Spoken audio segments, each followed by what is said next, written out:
Welcome, everybody. I'm here with Hope Gurion, and we are discussing how an organization can determine if they're ready to do a digital transformation around the product operating model.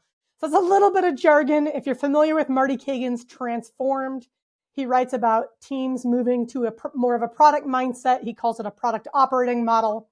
If you're familiar with my work, it's really looking at moving to trios, adopting the discovery habits, being outcome focused. So how do we know if an organization is ready to make this change? And Hope, you have, after talking to many, many leaders about these types of changes, and we've both worked with dozens of companies where we've seen a lot of variation in the success of their transformations. And I think you've settled on a really nice, really simple sort of framework for evaluating what needs to be in place to indicate you're ready to change. Yeah. And before we get into this, I want to caveat it with there's lots of qualifications we could talk about. I think we're going to talk about two things that just indicate you're ready to get started, but there's much more you might have to do after these two things are in place. So Hope, do you want to just give an overview of what are those two things? What do you look for when you're talking to a leader about are they ready to change? Yeah, I think there's, like you said, there's two things, and that will tell you if you're even at the starting line. Yeah, perfect. So the first is you have to have doubt that the way you have been making product decisions, deciding what to build, how to allocate resources, that is not as effective as the other way it could be. So you have to know both of those things. You have to have doubt and understanding of why you're doubtful, and that there is a more promising way of making those decisions. I think you've talked about this as like, there's a belief that what we're doing today isn't going to drive success in the future. Correct. And that could come from, you read a book, you heard an interesting talk, you talked to a peer at another company. There's something that created this seed of doubt of the way that we're building our products today may not successfully carry us into the future. That's the first. Okay. Combined with that knowledge is pain in the status quo, that there really has to be something that is causing you to say, we need to move from the way that we've been doing things to what I believe is a more effective way. And that pain could come in many shapes, sizes, and forms. Yeah, I love the way that you describe this, is there has to be like literal pain, because I think it's really easy for us to get inspired, right? We're inspired to work this new way, but then what carries us through the hard work of change is we're running away from this pain over here. Okay, so two requirements. We have to have a belief that we have to change the way that we're working to have continued success. And we have to have pain that keeps us focused on the change we're driving. Let's talk through some examples of each of these. So where have you seen companies, first of all, who is it in the company that has to have both these things? Yeah, it's got to be the CEO. It's got to be right at the top. Yeah. Like, if they're not feeling that pain and they don't have that comparison between what we do today and other ways we could be operating, if they don't have those things, like, you're not at the starting line. Yeah. Okay. So we're talking about organizational transformations. So a whole company transforming to the product operating model. Marty wrote this in his book, Transformed. It's simply not going to happen if the CEO isn't driving the change. And what Hope, it sounds like you're saying, they can't just drive the change. These two things need to exist. So let's dive into the first one. What are some examples of how does a CEO start to recognize that the way their company is operating isn't going to get them to success in the future? Yeah. So you already called out a couple of the ways that they can get to this recognition. And prior to Marty's book Transformed, like, it would be one of these other ways. Like, they might have read Transformed. I would say that is probably the primary target audience for the Transformed book. But they could have heard about it CEOs meet with other CEOs. And so they could have heard about it from a peer, somebody they admire, somebody they respect the company and the way that they've been making their decisions.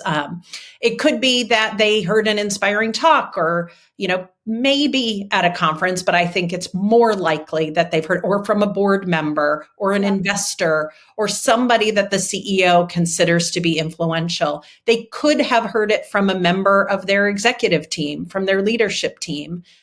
So there are credible sources of this information, but I think it needs to come from a credible source for them to pay attention if this is not knowledge they previously had.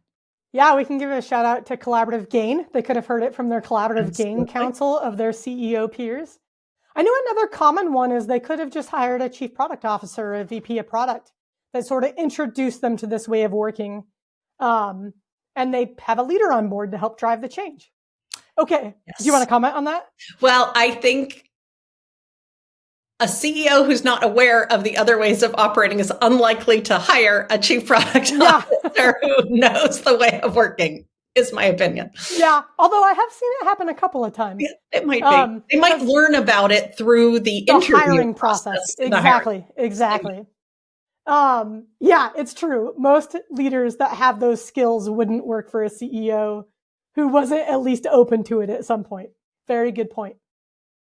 Okay, so then let's dig into the second one. So we've got a CEO. They've learned about this new way of working. Maybe they read Transformed. They have a peer who's put it into practice in their own organization. They're convinced it's the future. Why isn't this enough? Yeah. So the reason it's not enough is because, old habits die hard. Yeah. People have gotten to a place where they are. And if we're talking about the CEO, that person has gotten to their place by really relying on their ability to make good choices. And they have a whole history of probably more right choices than wrong choices. And so if they don't actually feel pain in the current moment, they're going to fall back to what they feel like they're experts in or more comfortable with, or, it is as you pointed out, you really have to have a lot of sustained commitment to get to the other side of this. And when things get hard, which they will, if you're not running away from something, it is hard to sustain your motivation to get to the other side of it. And so you need to have that pain. I don't want to go back to that. It wasn't going to create success. And there's many forms of that pain that we can talk about. Yeah. And before we get into that, I want to emphasize why I think the pain is so important. I think we've seen a lot of examples where a leader was genuinely excited about the product operating model, but the change didn't stick. And it's because change is hard. There's a lot of work involved. Your whole culture is changing effectively. And I'll share one story. I was talking to a company recently where they're still growing. They have something like 90+% of their market. Things are working really well. I think their product leader read my book and was like, wow, I want my teams to work this way. And that was their why. There was not more to it than that. It's not enough, right? There's no pain that's going to get you through that change management process. Yeah. And then I know you've worked with another company. Similar idea, you have a C-level executive in charge of the change, giant organization. What's sustaining that motivation throughout the giant organization day in and day out? Yeah. And it has to be really part of the shared consciousness, because even if the CEO feels the pain, they have to be able to be specific, because they're going to have to, because it's easy for anybody influential in that organization to want to fall back to what they know, what they're comfortable with. And so there has to be this sort of collective consciousness around why that pain isn't something that can continue. And so the CEO kind of carries that torch forward because other people need to feel that collective pain. Definitely. So let's dig into what are some examples of pain that an organization might feel that is adequate to drive this type of change. Okay.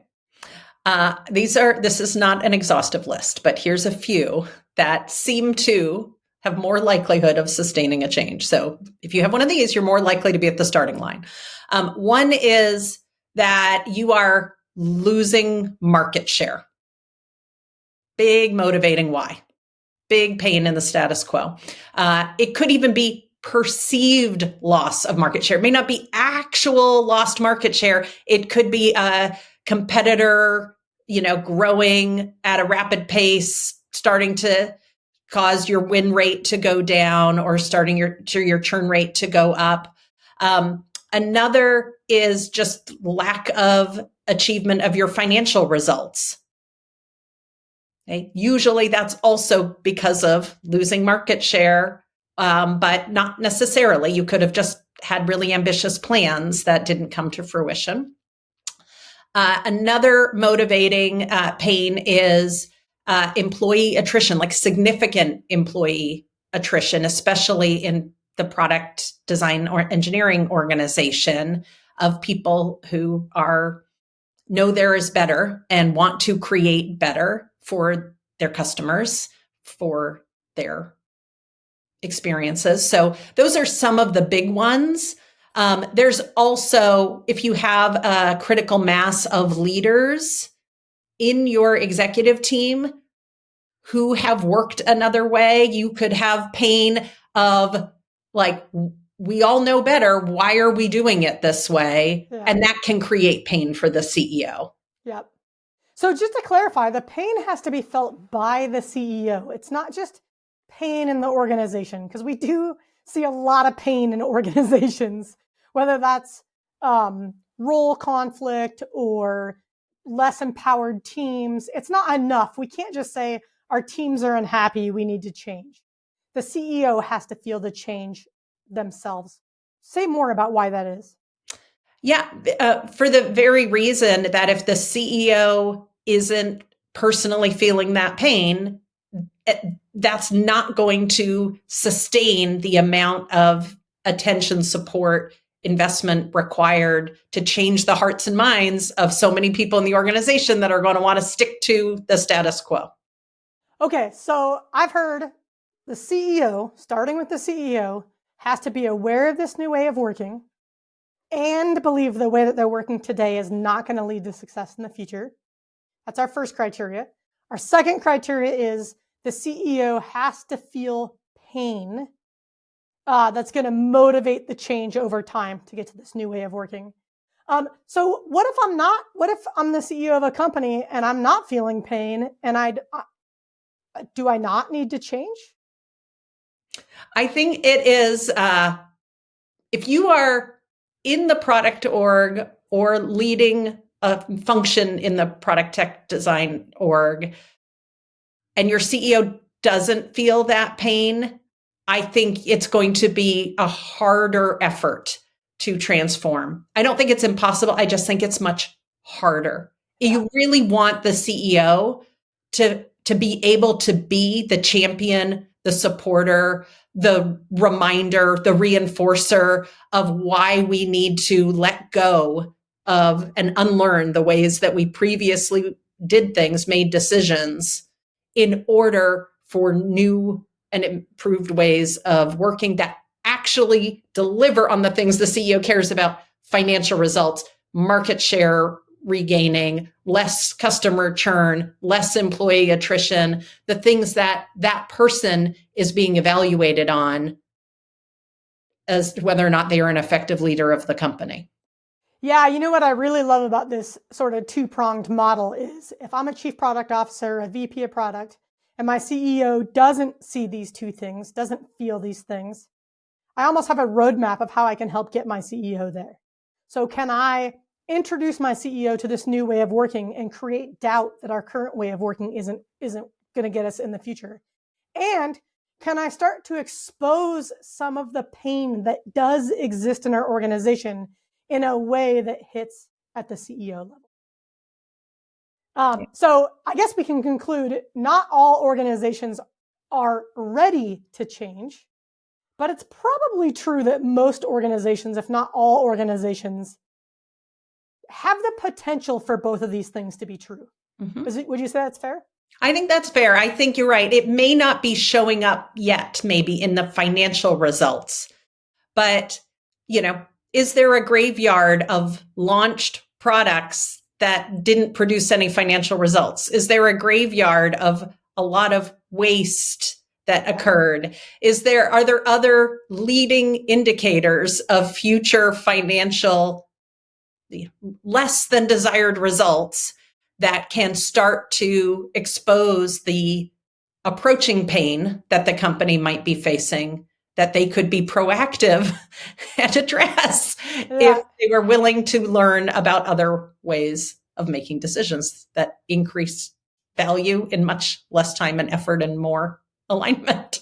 Yeah, I think we've certainly seen plenty of successful companies that don't work this way. I think if you're a leader in one of those organizations and you're trying to get them to work this way, I think the lever to push on is how long will you continue to be a successful company when your competitors are starting to work this way, when new upstarts might be starting to work this way.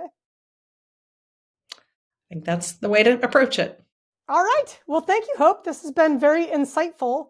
And we'll continue in a future video and get into who is driving the change, who all the different characters are, how to get alignment, and much more. So stay tuned.